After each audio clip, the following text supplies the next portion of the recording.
পানি অনেক কমছে, সামান্য করে তো ট্যাঙ্গারে খুব কষ্টের মধ্যে আছি আমরা। বাঙ্গারুঙ্গা তিন টুকায় তাকাইয়া তুই গইডা গাইডা আছে। আমি কেমনে কি করি, আমি 300 টাকার জালমুড়ি বিক্রি করি। গেল 5 দিন ধরে পানিবন্দী সময় কেটেছে সুনামগঞ্জের 12 উপজেলার 6 লাখ মানুষের। পরিস্থিতির কিছুটা উন্নতি হলেও এখনও নিম্নাঞ্চলের ঘরগুলো যেন ছোট ছোট দ্বীপের মতোই ভেসে আছে। কিছুটা পানি কমায় আশ্রয়কেন্দ্র থেকে পরিবারের সদস্যদের নিয়ে নৌকায় চেপে বাড়িতে ফিরছেন সুনামগঞ্জ সদর উপজেলার ইকবালনগর এলাকার জয়নাল মিয়া। বৈঠা হাতে নিজেই চালাচ্ছেন নৌকা।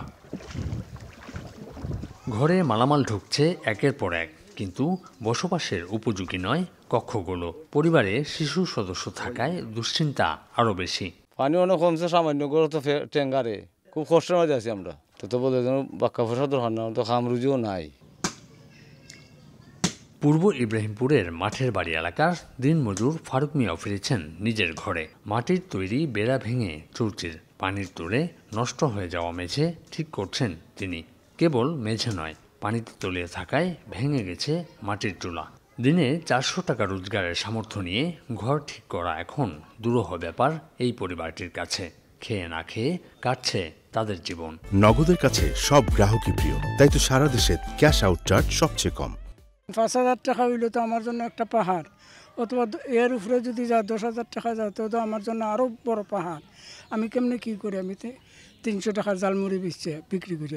রান্দা জান্না চুলার মাঝে দোকান থেকে চাউল চিরা ইটা বাচ্চা বাচ্চারা ভিজে খাবাইছে।